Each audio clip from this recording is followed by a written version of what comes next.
So we're continuing working with radicals, and today we just get to solve stuff. And I love solving stuff. It's like the sweet spot of algebra. It's one of the first things you learn.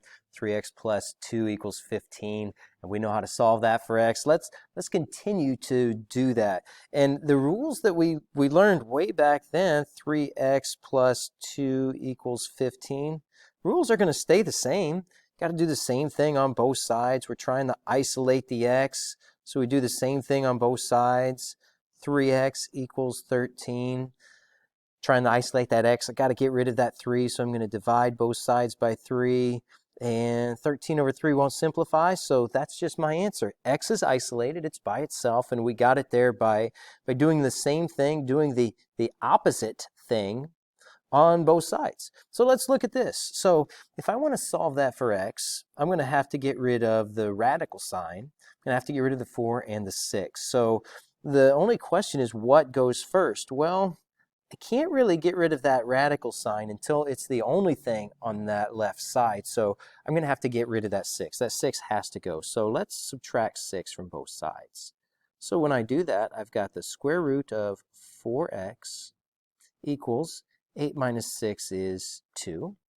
Now let's get rid of that. The only thing on that left side is the square root, which is awesome. So let's do the opposite of that. Opposite of square root is square both sides. Square and square root will cancel, and I've just got 4x equals, and on the right I've got 4. One last step, divide by 4. We're just going to get x equals 1. Fantastic. Love these. Let's look at the next one. Here's what I love about this one. Everything on the left side is under the square root sign. So we can get rid of that right now. Let's square both sides. And I'm just going to have 33 minus 3x equals 9. Well, let's isolate our x. So we're going to subtract the 33. Negative 3x is going to be equal to negative 24. Then to get rid of that negative 3, we're going to have to divide by negative 3. We'll get x equals 8. X equals 8. All right, let's go on to this one. Cube roots. Okay, well, this isn't going to be too bad. The rules are going to hold. We got to get rid of that 4 first because it's not under the radical sign. So let's just add the 4 to both sides. So now I've got the cube root of 13x minus 1 is equal to 4. Okay, so how am I going to get rid of a cube root? Well, as you got rid of the square root by taking everything to the second power, we're going to get rid of a cube root by taking everything to the third power. And that will cancel. On the left side, all I have left is 13x minus 1. And on the right, 4 to the third power is going to be 64. Next step, let's just keep going. Add the 1. 13x equals 65. Divide both sides by 13. And we're going to get x equals 5. Excellent. Let's keep going. Next one. Well, I've got to get rid of that 5 first because it's not under the radical. So let's add the 5 to both sides. Plus 5 plus 5. So now I've got the fourth root of 2x minus 8 is equal to 2. Well, we know how to get rid of this. Everything on the left side is under the radical sign. I know how to get rid of that. It's the fourth root, so let's just take everything to the fourth power. And I'm going to put this in blue just so it stands out a little bit more. Take everything to the fourth power right there. So that will cancel, and all I've got is 2x minus 8 on the left. The right side, 2 to the fourth power, is going to be 16. Add the 8 to both sides. 2x equals 24. Divide both sides by 2. And we're going to get x equals 12. X equals 12. All right. Fantastic. I love these. We are rocking and rolling. Next one. Ooh. Ooh. Ooh. Ooh. Bad news. We got 2 radical signs.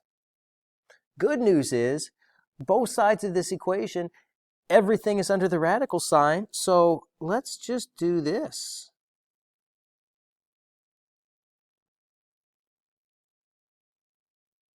Let's square both sides. Square and square root cancel. And I've just got 7x minus 6 is equal to 5x plus 2. Well, this is great. Just bring the x over, minus 5x to both sides. So this will be 2x minus 6 equals 2. Add the 6 to both sides.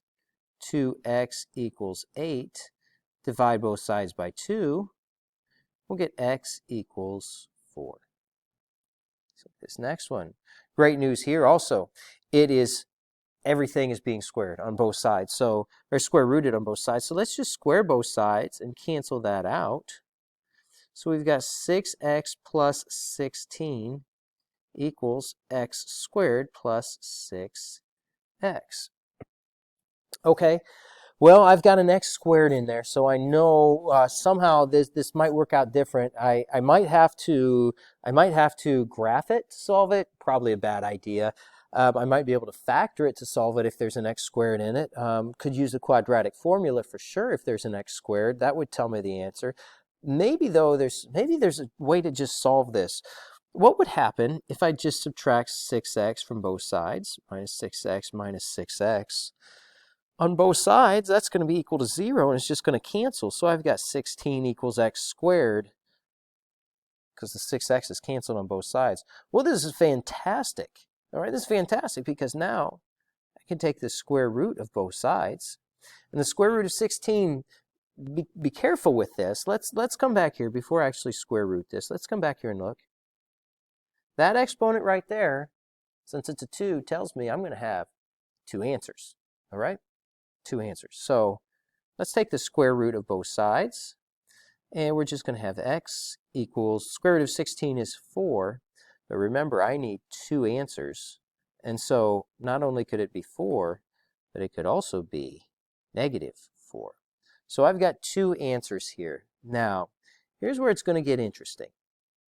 We've got to go back and check this out and see, do both of those answers really work? Okay, let's see if they do. So on the left side, I've got, if I put 4 in for x, a positive 4. 6 times 4 is 24, plus 16 is going to be 40. So let's just call that root 40. On the right side, if I put a positive 4 in, that's going to be 16 plus 24 is also root 40. Okay, so that one works. 4 definitely works. Put a star there. Maybe I'll make it a nice star. Okay, now let's check out negative 4 and see if that one also works. Okay, what's negative 4? 6 times negative 4 is going to be negative 24, plus 16 is going to be the square root of negative 8. If I put negative 4 in over here on this side, negative 4 squared is positive 16, minus 24 is going to be negative 8, so this is also going to be the square root of negative 8. All right, now, 2 different ways to look at this. One way that we could look at it is say you can't take the square root of a negative number, and that's true. At least it was true before we learned about complex numbers and i's. But in this case, actually, if we can take complex numbers for an answer, if that's all right, then root negative 8 is equal to root negative 8. And this one, interestingly enough, is going to have 2 answers. All right, both of those answers are going to work. Well, looks like that's the end. So I know you can do this. Again, not easy, but I know you got it. Good luck.